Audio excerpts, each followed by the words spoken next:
Hello, everyone, and welcome to the first ever inaugural episode of the Patriot Pulse. I'm your host, Ariel Bassis. We're going to kick it off real soon.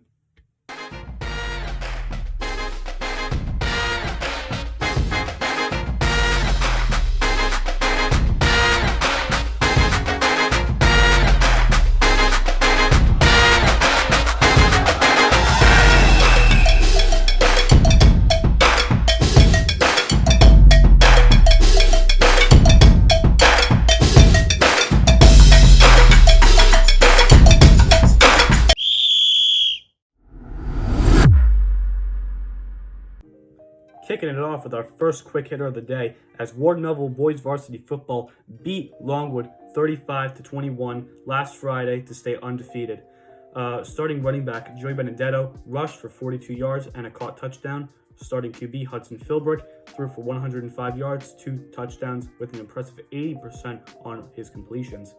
Team in general put up about 252 yards, the most rushing yards they posted up since September of 2023. Head coach Chris Boltrick is a clear contributor for this Ward Melville success. One thing that's definitely great about this team is just how dynamic it is. You have your rush game and your throwing game all at pinpoint accuracy, really working together on the field, as well as that airtight defense coming from the front seven. The homecoming game against Connecticut really proved that because despite the lack of the run game and the low 8-0 score, one thing that really stood out the whole game for me was that airtight defense, not letting anyone or anything get through. No matter how big they were, strong they were, determined they were, nothing was getting through. It's a very bold team with a very bold coaching staff, and this is why Ward Melville could very well finish off this season undefeated altogether. A lot of adversity was overcome with this win, as the Long Island Sports Fanatics Instagram account projected Ward Melville to take a loss to Longwood 28-22. But they still had them ranked as the 5th best public school in Long Island. So just below Hills West, Garden City, East Islip, and Sayville. So taking what we can get here, what we can gain from this information, there's no concern regarding the football team at all. Nada, none, zero, zilch. Because what we got going on here is that at this level, we're working with such a high caliber, top tier team in our division. But the season's not over though. We can't be relaxed just yet, as the rest of the competition comes for our throats as we become the main target in our division. As we move on to our next quick hitter of the day.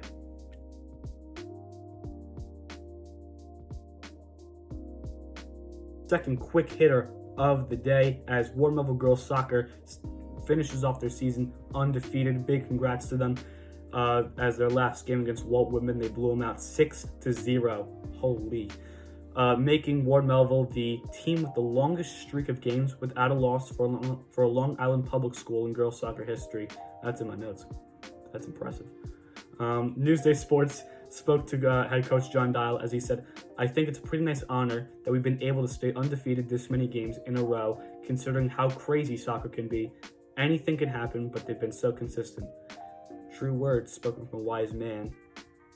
Key players did include Sadie Petrelli with 5 goals, Kira Hunt following it up with another goal for that 6-0 win, as well as senior goalkeeper Kate Ronzoni having 1 save.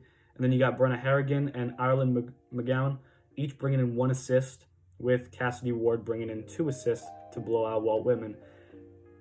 An absolute immaculate game played that day, especially to end off the season, especially for the fellow seniors graduating this year. Big congrats to them. Just getting in on the topic of the game alone here. However, not much can really be said about this game for the sole reason that everything just fell into place perfectly.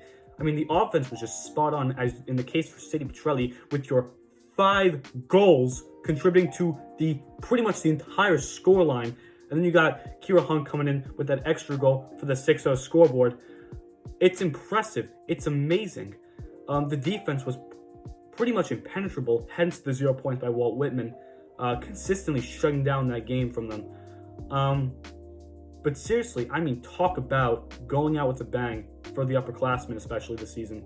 It's difficult to predict stuff in sports, whether it be professional, whether it be college, whether it be high school, middle school, elementary school, club sports, whatever it be. It's difficult.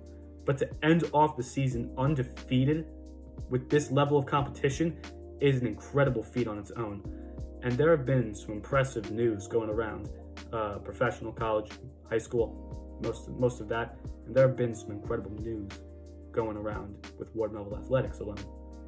Nothing like we've seen with this. Nothing that I've seen from this, that everyone's seen. But I haven't until today.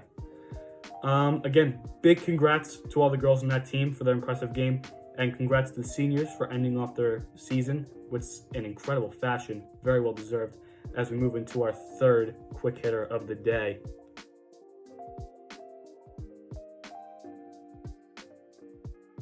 Coming into our third quick hitter of the episode, as Ward Melville Boys Volleyball becomes the #1 seed in the playoffs. Good on you guys. Great effort. Ward Melville finishes off their season with a 13-1 record, with their only loss being the Eastport South Manor with that upsetting 3-0 loss. Anyway, stat sheets were not accessible for me, unfortunately. Could not find it. However, a stat sheet is not necessary at all to really hammer in the fact that what we got going on with the boys volleyball team, nothing short of absolute domination. Now, I don't keep up with volleyball. I don't watch volleyball. I don't follow it at all. I've seen clips. I've seen highlights. Now, what I can gain off my own judgment from these highlights and these clips is that it's an incredibly solid team they're working with. They've managed to keep a nice level throughout the entire season, despite that minor setback. Other than that, I mean, what more is there to talk about? Because you got incredible offensive and defensive game coming from the backcourt coverage, and that solid blocking on the spread really contributed to that game and every single game that season. Because in the case for the competition, the pulse isn't there. The pulse is gone. The Patriot Pulse is not there. We have the Patriot Pulse. They don't have the Patriot Pulse because we beat it out of everyone. Because this victory only speaks to the people and to the competition when it says, you know what, we're here. We're loud, we're proud, we're in the competition, we're in the playoffs now, and we mean business. An incredible season for Ward Melville Volleyball. Big congrats to you guys, as well as a big congratulations to Kyle Fagan with a record 1,000 kills. Holy. Very impressive. Good luck. As we move into our fourth and final quick hitter of the episode.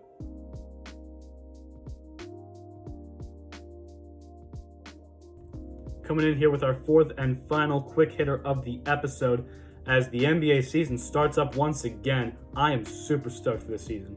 I mean, it's that time of the year again. The NBA season just kicked off last Wednesday, October 22nd, as the biggest stars finally coming out of hibernation again.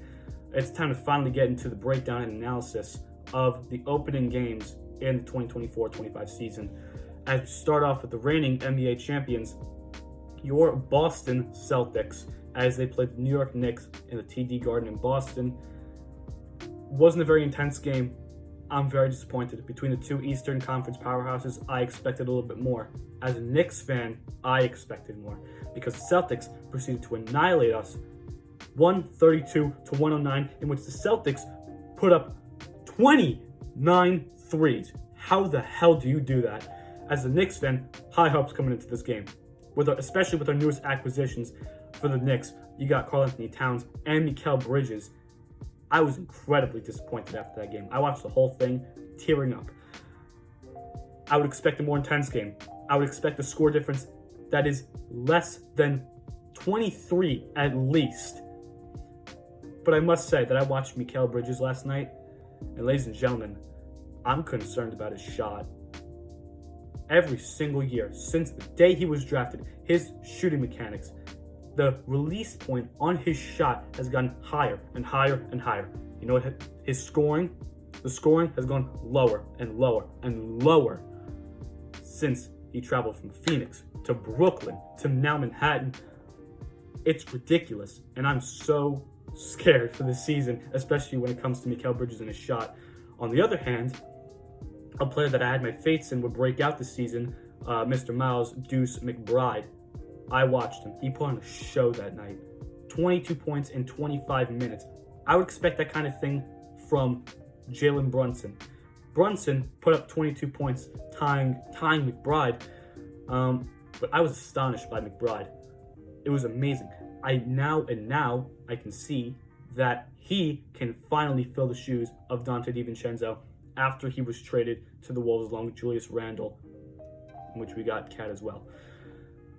But it's only been a matter of time since I would have seen him broke out of his slump. And this year is fine. I can tell you, this year is going to be the year for McBride. So I'm so happy. It's only the first games, though. The Knicks just beat the Pacers a couple nights ago. So I have a lot of high hopes coming for this season. Not as much as that game, but this season, as the Knicks come in as playoff contenders once again, let's hope they can finally make it out of the second round this year. But that'll be for a later episode as we conclude our first episode of the Patriot Pulse. Thank you so much for tuning into this episode, and more episodes to come weekly. Have an amazing day.